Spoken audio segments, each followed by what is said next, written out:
Crônicas do Amanhecer.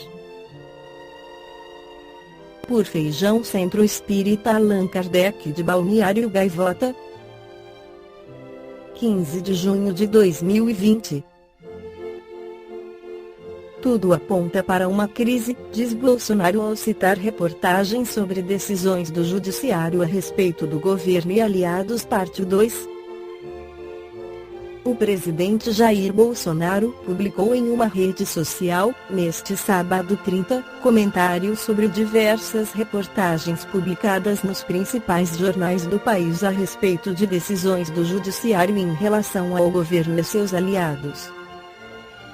O título da postagem é Tudo aponta para uma crise. Nas últimas semanas, o presidente manifestou contrariedade em relação a decisões do Supremo Tribunal Federal (STF), como a do ministro Celso de Mello, que retirou o sigilo do vídeo de uma reunião ministerial do dia 22 de abril. Outra medida criticada pelo presidente foi a tomada pelo ministro Alexandre de Moraes, que determinou a operação da Polícia Federal dentro de inquérito que investiga a produção de fake news e ameaças contra integrantes da Suprema Corte. Aliados de Bolsonaro foram alvos de mandados de busca e apreensão. Na quinta-feira 28/05, o presidente chegou a dizer que ordens absurdas não devem ser cumpridas e que não haverá outro dia como a quarta-feira 27 em que foi realizada a operação que atingiu empresários e blogueiros que o apoiam. Entre os fatos elencados por Bolsonaro na postagem deste sábado, está o envio pelo ministro Celso de Mello à Procuradoria-Geral da República (PGR) de comunicação de crime atribuído ao deputado Eduardo Bolsonaro PSL-SP, filho do presidente. Em uma transmissão na noite de quarta-feira, Eduardo cogitou a necessidade de adoção de medida enérgica pelo pai. Ele falou em momento de ruptura e disse que a questão não é de se, mas, sim, de quando isto vai ocorrer. O presidente também citou o pedido da Polícia Federal para a prorrogação das investigações no inquérito que apura se Bolsonaro interferiu politicamente na corporação.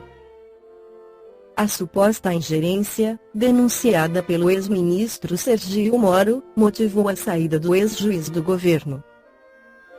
Entre outros assuntos, Bolsonaro destacou a acusação de que a sua chapa nas eleições de 2018 teria se utilizado de empresas de disparos de mensagens em massa durante a campanha, para atacar opositores. O chefe do executivo citou ainda apurações sobre o chamado Gabinete do Ódio, que funcionaria sob a liderança do vereador do Rio de Janeiro Carlos Bolsonaro, filho do presidente, com o objetivo de espalhar informações falsas e difamações na internet. Bolsonaro listou também a desistência, por parte do partido Rede, de ação que pedia o fim do inquérito das fake news, as notícias sobre o silêncio do ministro da Educação, Abraham Weintraub, durante o depoimento à PF, e o manifesto de procuradores favoráveis à obrigatoriedade da lista tríplice para definição do chefe do Ministério Público. O espiritismo não cria renovação social, a madureza da humanidade é que fará dessa renovação uma necessidade. Pelo seu poder moralizador, por suas tendências progressistas, pela amplitude de suas vistas, pelas generalidades das questões que abrange, o espiritismo é mais apto do que qualquer outra doutrina a secundar o movimento de regeneração, por isso, é ele contemporâneo desse movimento. Surgiu na hora em que podia ser de utilidade, visto que também para ele os tempos são chegados. A Gênese. O Espiritismo trabalha com a educação. Esta é a base da própria doutrina, pois, para praticá-la, temos de nos educar. E a educação tem um conteúdo extremamente político, pois muda nossa forma de ver o mundo e de agir nele. Assim, é cada vez mais importante que os centros espíritas percebam a importância de discutir os assuntos da realidade concreta.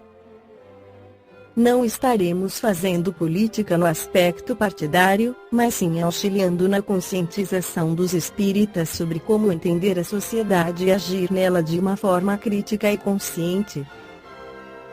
Com uma visão crítica baseada nos princípios espíritas. Qual o posicionamento do espírita frente a questões como violência, menores abandonados, educação, desemprego, racismo, discriminação social? O que podemos fazer em nosso âmbito para combater esses problemas? Não adianta querer ser espírita no plano espiritual. Podemos e devemos estudar a moral espírita em sua teoria. Mas não há como fugir da sua aplicação prática, será, quer queiramos ou não, na realidade concreta, enfrentando esses problemas do cotidiano. Herculano Pires, no livro Reino, afirma: o chamado de uma nova ordem social está clamando no coração do mundo. E o mundo não pode deixar de atendê-lo, porque é um imperativo do progresso terreno, uma lei maior do que as leis transitórias dos homens, é a expressão da própria vontade de Deus. Deolindo Amorim, em seu livro Espiritismo e os Problemas Humanos, esclarece: para os espíritas, finalmente, o cristianismo não é apático. Se, na realidade, o cristão ficasse apenas na fé, rezando e contemplando o mundo a grande distância, sem participar do trabalho de transformação do homem e da sociedade, jamais a palavra do Cristo teria influência ponderável. O verdadeiro cristão, o que tem o Evangelho dentro de si, e não apenas o que repete versículos e sentenças, não pode cruzar os braços dentro de um mundo arruinado e poluído pelos vícios, pela imoralidade e pelo egoísmo. Alterar essa estrutura social que fomenta o egoísmo em todos os grupos sociais é providência urgente. Como estamos em um ano de eleições, aqui vão algumas sugestões. O espírita pode e deve estudar e refletir sobre os princípios político-filosófico espíritas no Centro Espírita, pois eles estão contidos em O Livro dos Espíritos, parte 3ª, das Leis Morais. Confrontar os fundamentos morais objetivos do Espiritismo com os fundamentos morais objetivos dos partidos políticos, verificando de forma coerente qual ou quais devem apoiar e até mesmo participar como membro atuante, se tiver vocação para tal, sabendo, no entanto, da responsabilidade que assume nesse campo, já que sua militância deve sempre estar voltada para o interesse do ser humano, em seus aspectos social e espiritual. Para isso, sua ação política deverá estar em harmonia com os valores éticos morais do Espiritismo que, em última análise, são fundamentalmente os mesmos do cristianismo. Participar de organizações e movimentos que propugnem pela justiça, pelo amor, pelo progresso intelectual, moral e físico das pessoas. Exemplos: clubes de serviços, sindicatos, associações de classes, diretórios acadêmicos, movimentos de respeito e defesa dos direitos humanos, etc. Fazer do voto um elevado testemunho de amor ao próximo. Considerando que a sociedade humana é dirigida por políticos que saem das agremiações partidárias e suas influências podem ajudar ou atrasar a evolução intelecto-moral da humanidade, o voto, realmente, é uma forma de exprimir o amor ao próximo e à coletividade. Deve, pois, analisar se a conduta do candidato político partidário tem maior ou menor relação com os princípios morais e políticos, aspecto filosófico do Espiritismo. Participar conscientemente da ação política na sociedade, sem relegar o estudo e a reflexão do Espiritismo a plano secundário.